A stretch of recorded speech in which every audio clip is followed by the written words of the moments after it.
Good afternoon, everyone. I hope all of you are doing fine, safe, and healthy as always. Good afternoon, Vahini.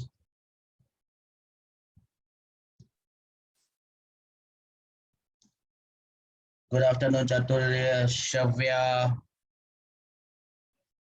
Good afternoon, Hinducha, Raju. Good afternoon, everyone, beta.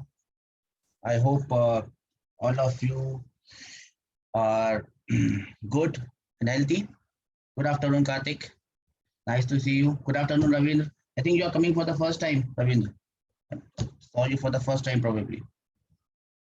Is that so? No, sir. Probably you don't send messages. That's why, beta.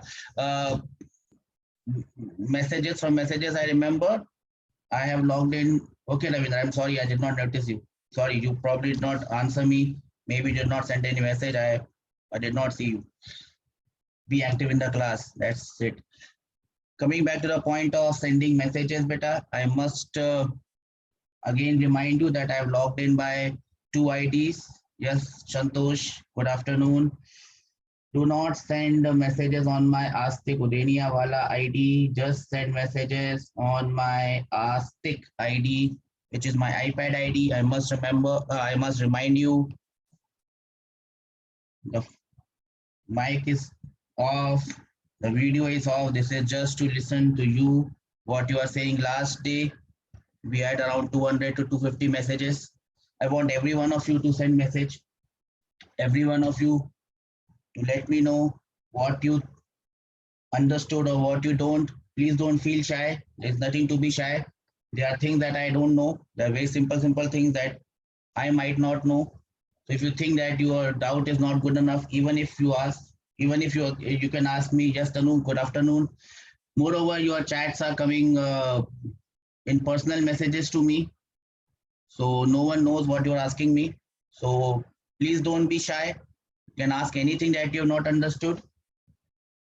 Good afternoon, Sai, Dashak, and I will be replying you. If by chance I miss your chat, you can again send a message. Good afternoon, Deepak. Coming back to our class, let us first start. I think the time is already on. Let us first start with a quick recap of what we had done, because in today's class we will be solving some questions. As I told you, we will be solving DPP. And I think Hanak, are you there in the class? I saw your name in the participants. Hanak, are you there? Okay, you might not be there. We might not have joined. Okay, so maybe last day I got a, yes, Hanak is there. So I got a message from Hanak, and he was telling me that my DPP that I have prepared are more tough than the DPPs of the previous year questions. That's not the entire point, beta. The point is, if you can solve, again I repeat, and I'll keep on repeating it, if you can only solve 30% of DPPs, remember very nicely, very closely, very important, 30% of DPP is what you are aiming at to solve on your own, and 40% of the solved examples given in the exercise, given in your notes. If you can solve this, I can assure you in writing that you will be able to clear the exam, whether it is JEE, main, advanced, or NEET. Mark my words, beta. The only thing that you need is practice. There would be questions that you probably don't know because you don't know those terms. Planck's constant would be coming, Boltzmann constant would be coming. You can leave them for now. That's why 30%. You can leave them from now. As soon as you grow older, by older I mean you come forward in the class, we'll be getting used to all those terms, and you will be able to solve almost 80 to 90% of DBP. And once you're able to solve 80 to 90% of DBP, you are assured of a rank in the exams. Mark my words, you are assured of a rank if 80 or 90% of DBP you can solve on your own.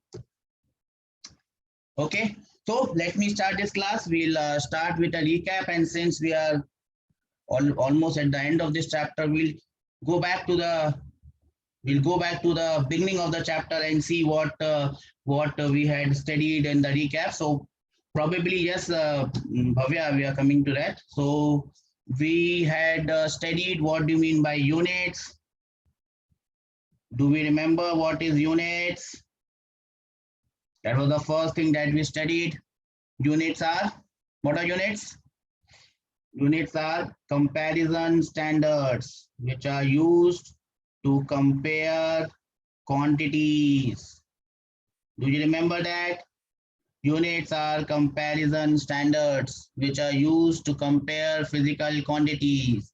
Then we had seen physical quantities. What are physical quantities? Anyone? Physical quantities are those quantities that can be measured. Yes, Niharika, you are absolutely spot on. Physical quantities are those quantities that can be measured and they explain some physical phenomena. Then we had seen the various type of physical quantities. The first type was known as ratios, which are pure number. We had also seen some examples of ratios: relative density, refractive index, plane angle, solid angle, all are ratios. They are pure numbers. Then we had seen some quantities which are known as scalars. We had seen the definition of scalars. Yes, Niharika, quantities which only have magnitude and can be completely described by their magnitudes, were scalars. Then we had the third quantity, which was vectors. Yes, Niharika, vectors. So we need both magnitude and direction for their complete description. We had only studied their definition. We'll be studying about scalars and vectors in detail in the coming classes.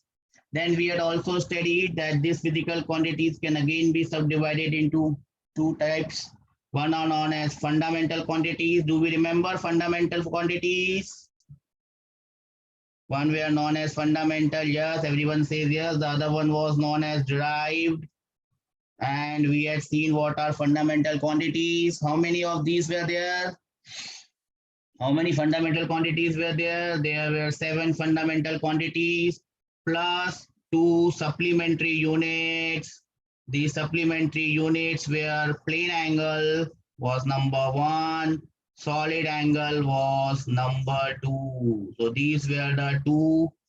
Yes, Niharika, plane angle and solid angle were the two supplementary units, and then we had 7 fundamental units, starting with length, mass, time, temperature, electric current, luminous intensity, and amount of substance mole. And I think today in chemistry's class, you were discussing mole, quantity of substance, amount of substance. Yes, Tanushri. So that was the fundamental quantities. Every quantity has a unit. We had discussed 7 fundamental units. We had discussed, yes, Tanu, amount of substance is mole. We had discussed CTS system. We had discussed MKS system, FPS system, and SI system. That was all about systems. Then we had seen some important points about physical quantities. Number 1 was physical quantities can only be compared which are same. Same quantities can be added or subtracted. Different quantities can be multiplied or divided. Then we had some quantities are purely numbers. Do we recollect this much? Okay. Then we had discussed what are dimensions. So every physical quantity, to express that physical quantities, we must raise these physical quantities to some powers. Those powers or those things are known as dimensions. For example, the dimension of length is taken as L. Dimension of mass is taken as M. Dimension of time is taken as T. Dimension of temperature is taken as Kelvin, and so on. We had 7 fundamental dimensions, and then we saw a table of all the fundamental quantities, all the derived quantities that we had to study. The table is already with you. I have given that table to you. Yes, sir, Deepak says. Then we came to the last part of this chapter. And the last part of this chapter was dealing with uses of dimensional analysis. And most of the question on this chapter will be on uses of dimensional analysis. So we'll go through the uses once again and see what the uses were. Use number 1 of dimensional analysis. Please tell me, anyone. I've already have around 60 messages coming to me. Yes, Niharika. The first one was conversion of units. Ravindra, I did not get any message from you. That's why I don't remember you. Conversion of units. Yes, that was the first one. Bhavya, yes, conversion of unit was the first one. We had seen how we can convert one unit to the other unit. Do you want an example here? Can you do an example here for me? Ravindra has left, maybe is out of, maybe there is a problem with the connection. Conversion of unit.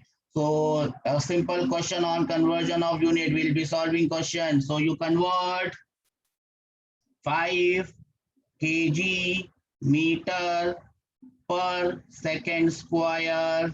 You convert it into gram centimeter per second square. That is the question. We are doing a revision recap and we are doing a question in the recap. Conversion of unit 5 kg meter per second square has to be converted into gram centimeter per second square. Anyone with an answer? I'm waiting.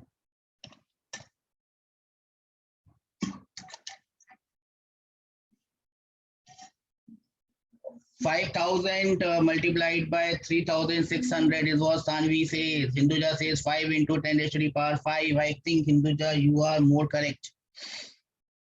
So 5 into 10 raised to the power 5. Yes, Chaturya. Yes, Bhavya. Why you are multiplying it by 3,600, Bhavya? I don't understand. Here also you have seconds. Here also you have seconds. From where this 36,000 or 3,600 coming?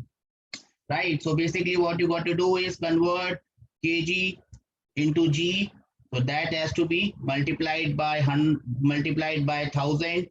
Kg has been converted into grams. Then you convert meter into centimeters, so you multiply it by 100 divided by second is here, so you don't have to do anything. So this will be your answer, gram centimeter per second square.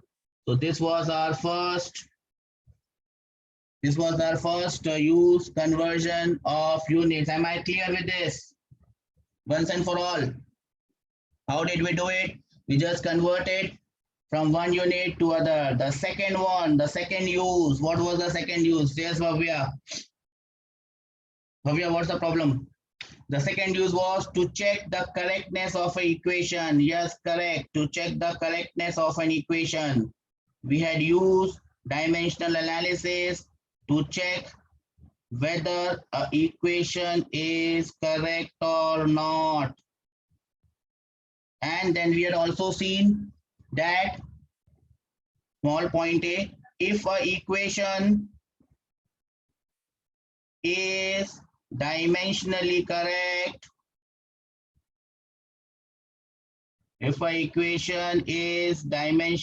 correct, then two things can happen. What are the two things that can happen if an equation? Yes, Chaturya. Number one, it may be physically correct also. It may be physically correct. Number two, it may not. So both things can happen. It may not be physically correct. It can be physically wrong. We had already seen that. I hope every one of you remember. Do you remember that? We had seen example. Example for number one. Just give an example for number one. Number one was equation is dimensionally correct. It is also correct. You can simply write S is equal to UT plus half AT square. Dimensionally correct. Physically also correct. Then you can write the second example, dimensionally correct, but physically not correct. S is equal to UT plus 1 by 4 AT square. I have changed the number from 1 by 2 to, well, yeah, UT plus AT square is also correct, beta. It is dimensionally correct, but physically wrong. Am I clear with this concept? Uses of dimension analysis, all these small uses will come. Very remember important point, beta. It will come as question in your exam. Please remember them. That's why we are going through them. Then we had seen if an equation is dimensionally wrong, if an equation is dimensionally wrong, then what will happen? Can it be correct ever? It has to be wrong. It has to be physically wrong. An equation which is dimensionally wrong cannot be correct in any circumstance.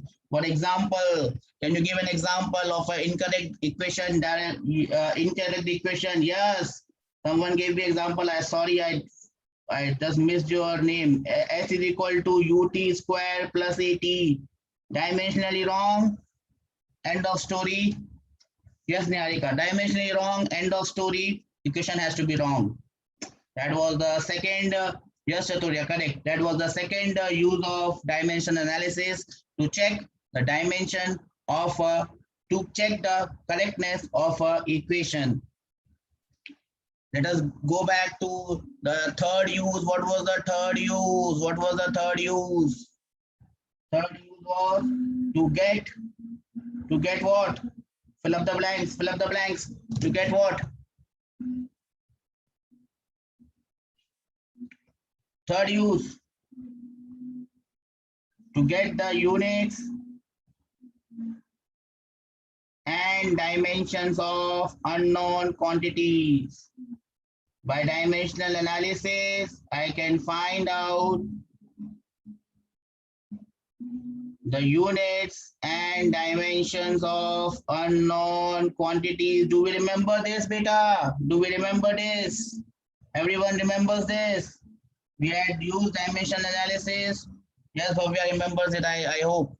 We had seen how dimension analysis can help us in getting the units. Yes, a very simple example that we had seen was Newton's law of gravitation. G, F is equal to G, M1, M2 by R squared. Here F is force, M1 and M2 are masses, and R was the distance between them. From this, we were able to find out the dimensions and units of gravitational constant. Yes, Anvi, I'm very happy that you remember the dimensions of G. It's a very good thing that you remember. Even if you don't, you can always get it using dimensional analysis. Remember, beta, a very important point for all of you to remember. For NEET, the level of questions is very simple. They will straight away ask you the value of G or the dimensions of capital G. If you can remember, it's very good. Else you can always derive it. Most of the questions that come in NEET, 45 questions, I hope you know, 45 questions will come in NEET. Almost 30 to 35 questions will be straight away ticking. Just tick. You may not have to even use any pen or any calculations. But the same thing cannot be said for JEE mains, and definitely not for JEE advanced. In JEE mains, there are 30 questions, out of which you have to do 25. And then out of those 25, at least 10 to 15 questions will be pretty simple. Only 5 questions will be tough. Only 5. If you can remember simple things, you can very easily clear JEE or NEET. I hope I am very clear. So that is why I'm insisting so much on your fundamental, on your foundations. Remember, as I told you, always 1 or 2 questions will always come from units and dimensions, because it is the basics of physics. That is why we are spending so much time on this, so that we get it right. So that was what? That was the third use of dimensional analysis. Can anyone remember? Does anyone remember what was the fourth use? I have a problem of short-term memory loss, I lose. To find the empirical formula or equation. Yes, Niharika, to find the empirical formula or equation. Very good. We also discussed what do you mean by empirical, to find empirical formula or expression. And then we had seen how we can find this empirical formula. We had seen some examples. Yes, Chaturya, that's correct. Now, again, I will give you a small question on this just to make you rewind your memories and for me to understand that you've understood. So, this is a simple example. I need the empirical formula for this one. So, what do I say? I say that the force acting on a body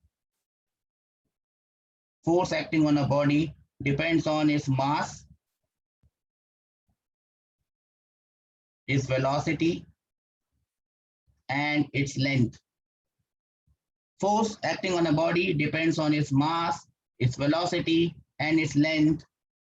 Then you give me the formula for force, empirical formula. I hope you understand the difference between empirical. Wow. Sanvi is there with an answer straight away, mv square by L. Sanvi, I must tell you that you missed K, which Shravya put, and Shravya came into the leadership board. I saw some videos where they have a leadership board. So Shravya is in the leadership board right now. You cannot miss K, beta. You cannot miss K. That unknown constant K cannot be missed. Not to be missed. I already have 140 chats. That's great. We are responding. Great. So how are we supposed to do this? F is equal to, remember that K, numerical value K into M raised to the power of A into velocity raised to the power of B into length raised to the power of C. And then you simply put the dimensions M, L, T minus 2 is equal to K, M raised to the power A, V raised to the power B, and V, V is L. I must rub it. I made a mistake. Why does this eraser doesn't work? I also got stuck here yesterday on this eraser. Okay, I'll just cut it down and I'll write it here. M L T minus 2 will be equal to K into M raised to the power of A. Velocity is L T minus 1 raised to the power of B. Length is L raised to the power C. Then we equate the coefficients of M. What is the coefficient of M on the left hand side? It is 1. On the right hand side, it is equal to A. So 1 will become A. Then we equate the coefficients of L. On the left hand side, it is 1, as you can see. On the right hand side, it is B plus C. Then we'll equate the coefficients of P. On the left hand side, it is minus 2. On the right hand side, it is minus B. This implies B becomes 2 and C becomes 1. And we have the answer F is equal to K M V square by L. We all understand this? You have to do the same steps over and over again. And you should be good enough. It does not get rub. I don't know what's the problem. Okay, so we can do it that way.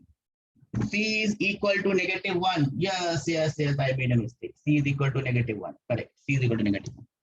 Okay, that was the way to find out the empirical formula using dimension analysis. That took us to the last part of that, uses.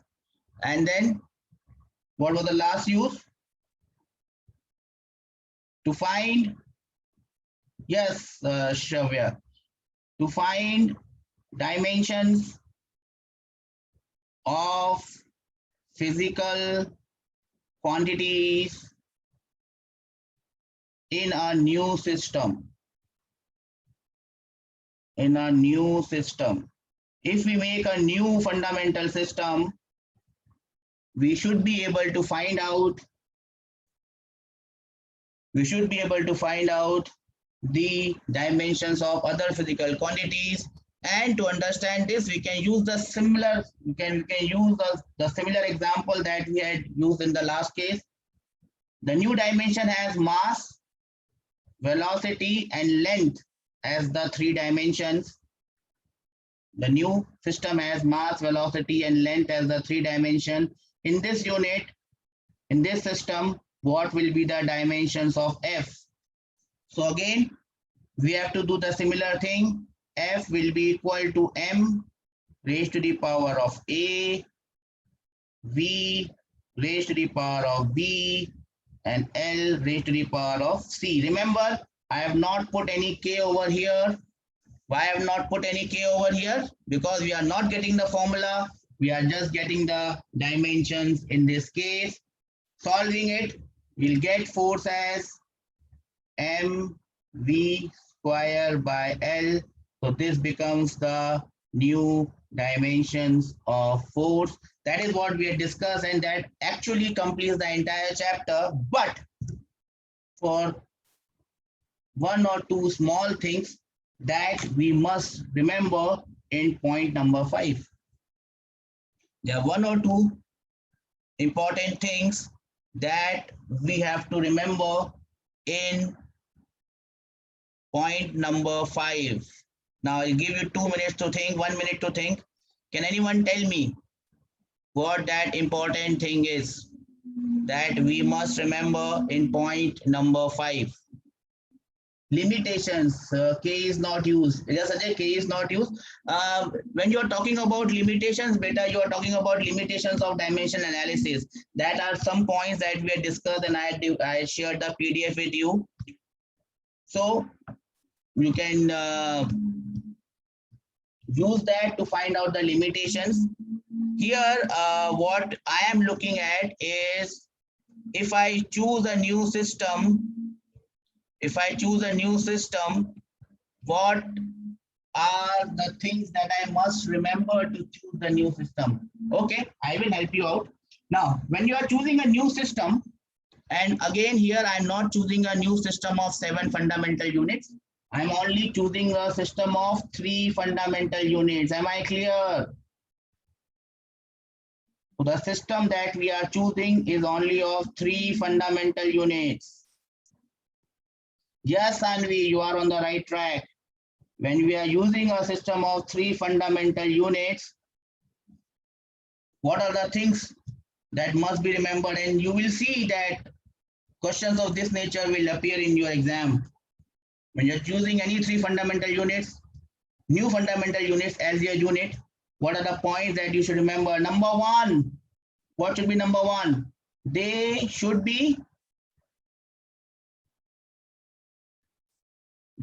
not be same. No 2 units should be same with the same dimensions. Yes, I'll add dimensions here so everything becomes clear. So when you are choosing these 3 fundamental units as your unit, they must not have the same dimension, because if they have the same dimension, we will not be able to do anything. For example, if I choose a system with one fundamental quantity as mass, the other fundamental quantity as velocity, and the third fundamental quantity as speed. My question is, can this system work? Is this system correct? If I choose, and as we already said, Hanak says no, Santosh says no. I've already told you that we can use any 3 fundamental units, any 3 physical units as our fundamental units. But there are some points. Sangvi also says no. Karthik also says no. What is the reason that you are saying no for this? So I have created a system. What's the problem with this system? Tell me the problem with this system. The problem with this system is velocity and speed have the same dimensions. Velocity and speed have the same dimensions. This system cannot be used. because it will not give me enough equations. Velocity and speed will always have similar coefficients, so we'll not be able to differentiate between velocity and speed. Are you getting my point? Same dimension, yes, I can't use any such system as my fundamental system which has two similar quantities. Okay, I hope this simple point is clear to everyone. This simple point is going to score a lot of marks, trust me. This simple point is going to score a lot of marks. Okay, small things give you bigger results. That's what I always say. Number two, point number two. Please pay your attention. Point number two. What should be the point number two? While choosing the three fundamental units, what should be the point number two? All the three units must be independent of each other. All the three units must be independent of each other. That means they cannot be derived from each other. Again, this will score a lot of points in your exams, and then you will remember the sir had said that. Please remember, they cannot be derived from each other. Small points. If you can remember them, I hope you are making notes as well. Since I'm writing, so you have time to write as well. You must be writing it in your own hands. You will remember them. I already have 180 messages. Great. Example of this. Shall we example for this? If I have two units that can be derived from each other, that will not make sense. For example, if I have a system where one unit is force, second unit is mass, and third unit is acceleration, force, mass, and acceleration. Can I use this system? No, says Shravya, I can't use this system. No, Hanak also says the same thing. Why, beta? You must give me answer. Why? Why I can't use this system? F, M, and A. Because these are not independent but can be derived from each other. F is equal to MA. So again, if you have any two quantities which can be derived from each other, A is equal to MA, galat likha beta, F is equal to MA. Yes, we have corrected you. Great. F is equal to MA must be independent of each other. One more example, let us take one more example. Let us say I have one unit as force, other unit as length, and the third unit as area.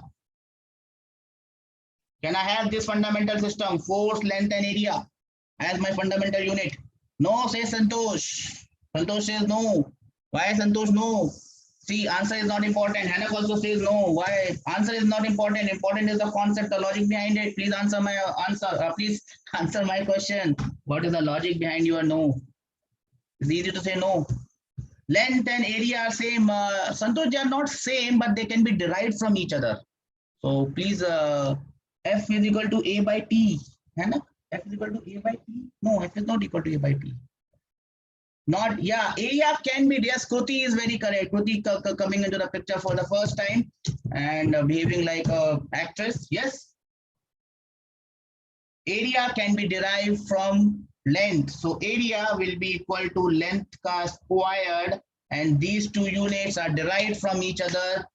We cannot use them in a fundamental system. Am I clear? Am I clear with this concept? Okay, so if you are making a fundamental system, any two units or all the three units should be independent of each other. They should not be, we should not be able to derive any unit from the combination of other two or from its own combination. Am I clear with this point? Small points make a big difference in your life. Shall we move on to the, have you written this? Everyone written this? Clear, Santosh? So I'll just go by Santosh's feedback that is clear to everyone. If you have any doubt, please come up. I will clear them. Point number 3. Remember, beta, you will not find these things in any book that you ever come across or any teacher that you ever come across. These are my own inventions, right? Something I can call mine. This is mine. No one knows it. or even if they know, probably they don't teach. Point number three, point number three, point number three, point number three. What would be point number three? Hand up. What would be point number three? So we've discussed 2 points, 2 possibilities that should not happen. What is point number three? Point number three, anyone? Anyone, point number three. No more than 3 units should be taken. Chatur, I have already said that we'll take 3 units. So that is not a valid point. I've already said that we'll take only 3 units. Point number three, point number three, point number three. Point number three is all 3 units, all units, only for product, no beta. All units must have M, L, and T coming at least once.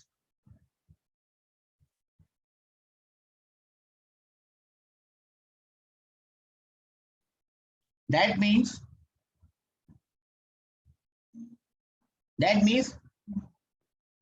all 3 combined should have at least one M, at least one L, and at least one T. Because if I don't have ML and T, I cannot form the fundamental units from this system. Are you getting my point? For example, if I make a system, of velocity, length, and time. If I make a system of velocity, length, and time, it is wrong in 2 aspects. It is wrong in 2 aspects. What are the 2 aspects in which it is wrong? In 2 ways it is wrong. It cannot be formulated. In 2 ways it is wrong. What are the 2 ways in which it is wrong? The first way is V is equal to L by T. So they are not independent. The second is velocity has length LT minus 1, length has L, and T has time. There is no M, no mass. No mass, the system doesn't work. Am I clear with this, what I'm saying? Am I absolutely clear with what I have discussed over here? So at least one unit of each, mass, length, and time, should come to make the system work. So we have discussed 3 different points for this fundamental units. But Hinduja, we are not talking about temperature here. We are only talking about the first three fundamental units. If you take temperature, then there will be 4. Then they should have all the 4. Okay. So the first one is they should not be having the same dimension. Point number 2, they should not be derived from each other. They must be independent. Point number 3, 1 M, 1 L, and 1 T must be there. For example, if I have a system where I have force, length, and time, remember, see it carefully. If I have a system with force, length, and time, L gives L, T gives T. I'm missing an M, but I have force, so it gives M. So M is already there. It also gives me L. It also gives me T raised to the power minus 2. So I have a system where they cannot be derived from each other. At the same time, all the 3 quantities are there. So this type of system can exist. Am I absolutely clear with this? What type of fundamental system can exist and what type of fundamental system cannot exist? Shavya says correct. Any doubts, please raise. Else we will move on to solving some questions of the DTP. Karthik says no. So Karthik has a problem. Karthik is clear. Deepak says clear. Can you raise your hand? Satvika has raised her hand. Satvika, is there a problem anywhere?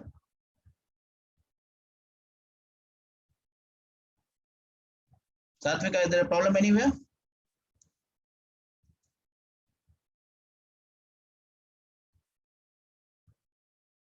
Okay. Okay, so let's move on and solve some. Have we discussed the dimension analysis limitation? Do you all remember what are the limitation of dimension analysis? Remember that? Yes. So you just remember them and you can note them down. Let us now move to solving the questions of our DPP. Let me see, where is that? It's here. Okay. So this is DPP number 1. As you can see, this is DPP number 1. I hope many of you would have solved this DPP. We'll discuss these questions in short and see what answers do we have here. Okay, so which of the following sets, okay, the first question is based on what we have just discussed. Which of the following sets cannot enter into a list of fundamental quantities in any system of units? Chatur already has an answer. Option B. Tanu also says option B. B says Santosh. D says Shravya. Length, time and mass. Length, time and mass is MLT beta. It's the fundamental system. Sai Dashak says B. Sanvi says B. All of us say B. So please, all of you who has said B, please raise your hand so that I can see. B, B, B, B. Everyone is B, B, B, B. Santosh says B. 5 participants raise hand. 7. Very good. 8, 10, 11, 12. Great, great, great, great. 14. Great. Great. We already crossed 240 chat messages. Very good. So the answer is B. And we know the logic behind it. The logic is length and time. If you divide length by time, you will get velocity, not independent. Gone. That is the answer. Point B. Yes, Chaturya, V is equal to L by T. That's the question. We all got it? Great. So you have done one question. That takes us to question number 2. What is question number 2? Let me open it here also so that I can see it here. Yes, it's here. Where it has gone. Okay, question number 2. Which of the following is a dimensionless quantity? We have already discussed it so many times. It never has a unit. It always has a unit. May have a unit. Does not exist. Does not exist. Hinduja says C. It may have a unit. Dimensionless quantity may have a unit. Okay, interesting answer. Santosh says A. How many of you are with A? I see lots of A coming in. Lots of A coming in. Lots of A coming in. Everyone says A. It never has a unit. Great, great. Shravya also says A. Everyone says A. And to everybody's surprise, the answer is C, which only one student got. Who was her? Let me go back and check. Who was her? 250 messages. Too many messages. Who was the one who said the C? C. Hinduja said C. And C is the right answer. C. This is a trap question. We call it trap question. The question traps you. A dimensionless quantity may have a unit. Can you give an example, Hinduja? You said yes. You said C. What is the example? What made you say C? What made you say C? Sterin. Sterin, what is sterin, Hannah? There are two angles, beta. Plane angle and solid angle. There are two angles. Now these two angles, plane angle and solid angle, they do not have any dimension. They are ratios, but they have a unit. Plane angle has radian. That is a unit. It is a dimensionless quantity, but it has a unit. Solid angle is also a dimensionless quantity, but it is also got a unit. So this was a trap question, and the funny part is everyone got trapped apart from Hinduja. A dimensionless quantity may have a unit. Examples are the two, only two examples. The two supplementary units, radians and steradians. Am I clear with this? Am I clear with the concept and clear with the answer? A dimensionless quantity can also have a unit. Clear, sir? Everyone got trapped, sir? Don't fall into trap. These are the trap that will cost you your question. Shall we move ahead? So this is the solution. See, angle is dimensionless, but it has a unit. That is the answer. That takes us to the next question. Question number 3. Please. Question number 3. Please read the question properly and give me the answer. A unitless quantity. Again, a trap question. Unitless quantity. Option number 1, never has a non-zero dimension, always has a non-zero dimension, may have a non-zero dimension, does not exist. A unitless quantity, a quantity which does not have any unit. What is the correct option? Everyone is saying A again. Is it a trap question? Is it a trap question? A. Anyone with no fundamental quantities involved? Yes. So what is the answer for question number 3? Let's see. It's not here in the sheet. So a unitless quantity never has a non-zero dimension. That is what we are saying, correct? Okay. It's going from here. Okay, I got it.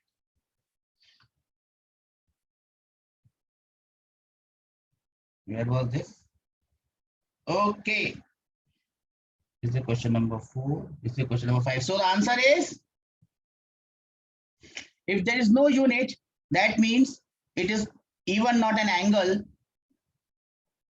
So option A is saying never has a non-zero dimension, always has a non-zero dimension, may have a non-zero dimension, does not exist, which is clear, which is the right answer here.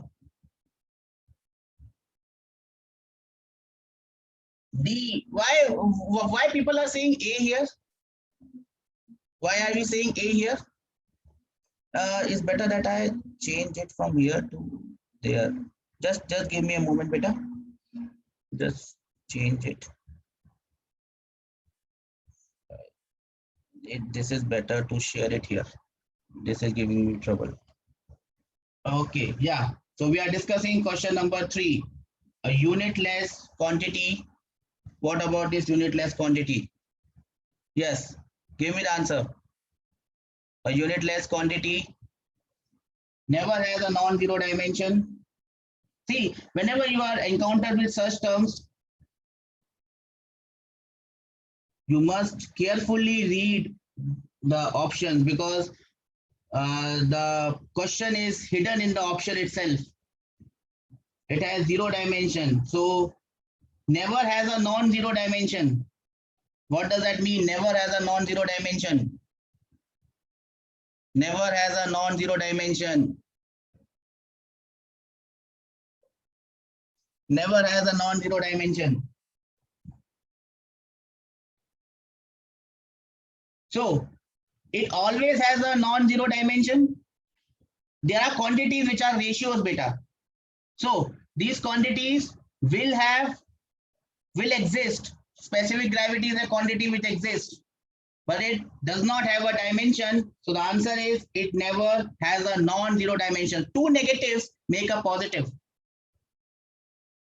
Are you getting my point? So two negatives make a positive. So the first statement is saying that it always has zero dimensions. Am I clear? Am I clear? Shall I repeat? Yes. So basically, if I have a unitless quantity, let us say specific gravity. Let us say specific gravity. Yes, I'm repeating, beta. A unitless quantity is specific gravity. What is the dimension of specific gravity? It does not have any dimension. So the answer is no dimension.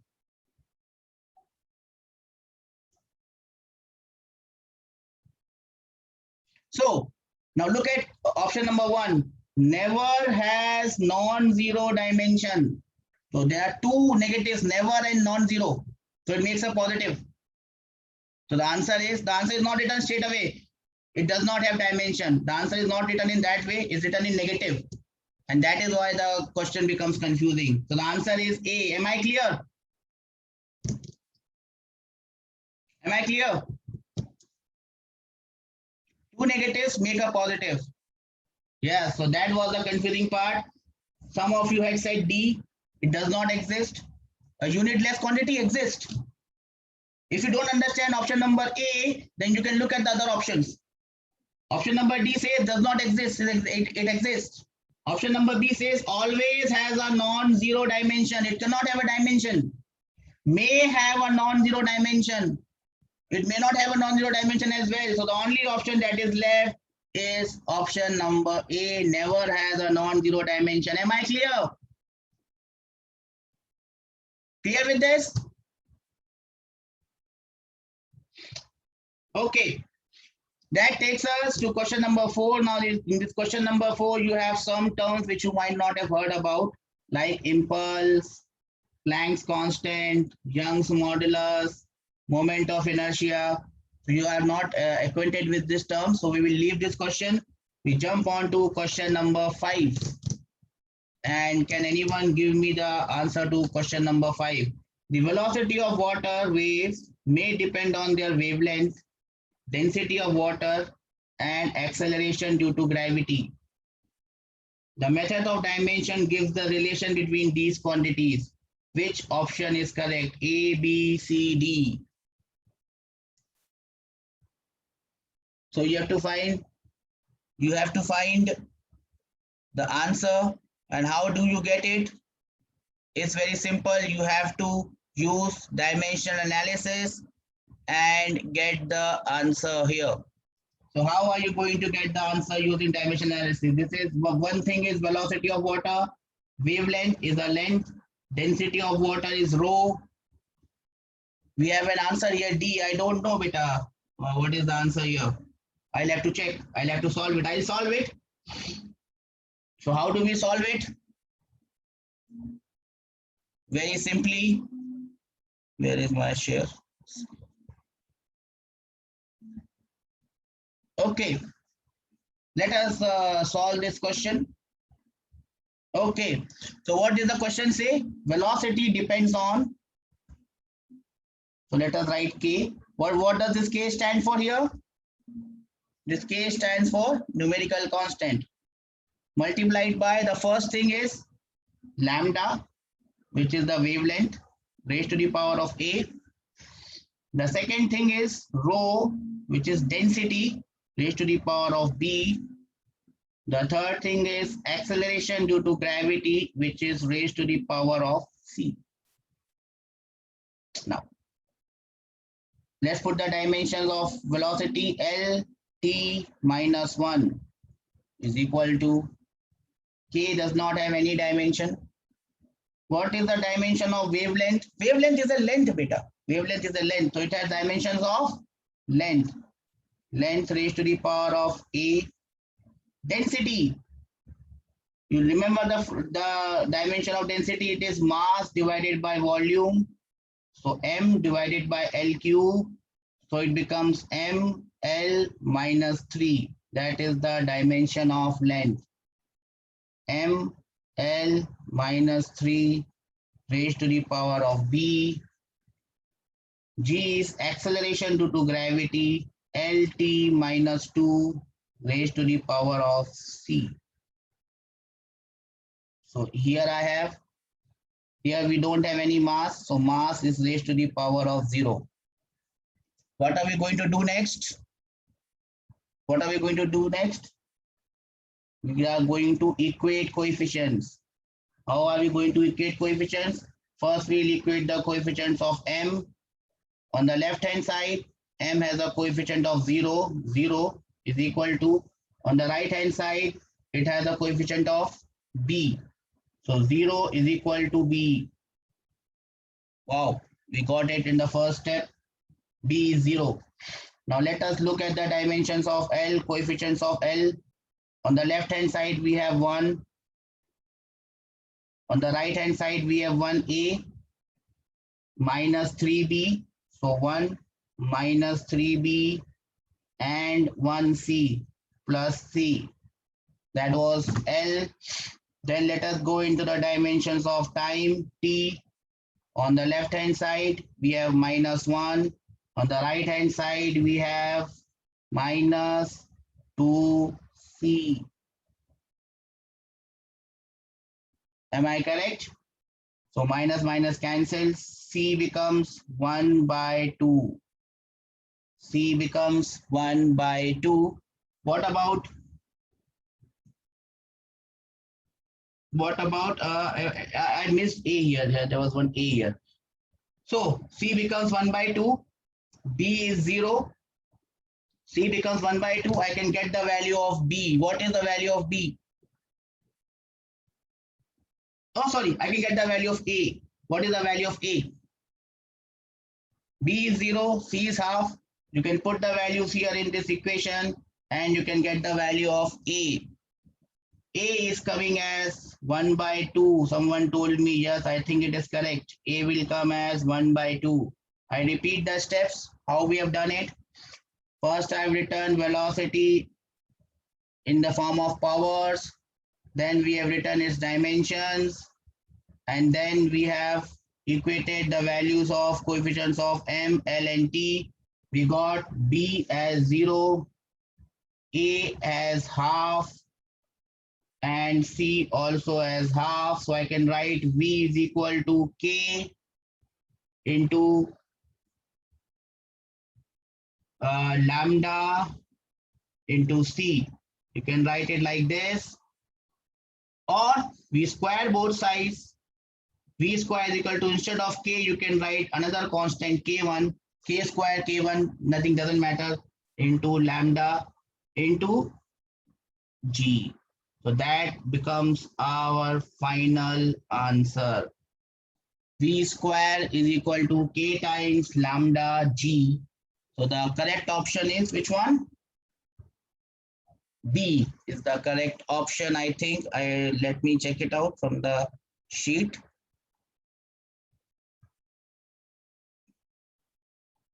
Where is this option? This option is option number B. So that is how we got the value of B here. Am I clear with this? How we have achieved this answer? So as I said, we have done similar things that we have been doing throughout the class, and we get to the result. Now that takes us to the next question, which is question number 5. And what is question number 5? Let us go to question number 6. The value of gravitational constant is 6.67 into 10 raised to the power minus 11. That is in SI units. What is the numerical value in CGS unit? So they want to convert SI unit into numerical SI unit into CGS1, and I already have an answer. Someone has said A. A is the answer. A. I hope you know it. So Newton has to be converted into Dian. I'll just write it. I'll just solve it so that you understand.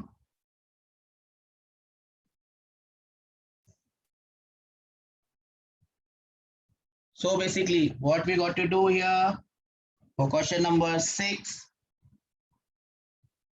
6.67 into 10 raised to the power minus 11 Newton meter squared divided by kg squared.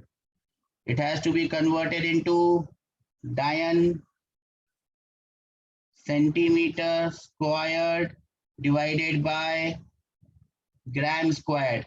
There are two ways to do it, Anushri. You can straight away go from Newton to Dian, or convert Newton into SI units, Newton into fundamental units, and Dan into fundamental units. Doesn't make any difference. You will get the same answer. We know the conversion factor of Newton into Dian. Don't we know it? How much? How can we convert Newton into Dian? So that will be easier for us to do. So 6.67 into 10 raised to the power minus 11. How we convert Newton into Dian? How we convert Newton into Dian? Yes, but I'll send this note in the Telegram group. 10 raised to the power 5. Very good. 10 raised to the power 5. Then I have to convert meter into centimeter. So meter into centimeter is multiplied by 100. But please remember that it is squared. So it will be squared divided by kg has to be converted into grams. So it is divided by 1000. But again, it is squared. So it has to be squared. And this is our answer, whatever we get from here. And I think it will be divided by 1000. So the answer would be 10 raised to the power minus 8. Is that so? Or minus 6? What is the answer? You got the method, everyone? Minus 8. That's correct, beta. 6.67 into 10 raised to the power minus 8. And the unit is Dian centimeter square per gram squared. That is the answer to this one. So we have done DPP part 2, part 3, and the past year JEE questions DPP. We'll discuss it in the next class. Anyone has any doubts in what we have discussed today? Please come up. The time is over. We want to finish the class. So I'll finish the class now. If you have any doubts, please ask beta. Take care. Bye-bye.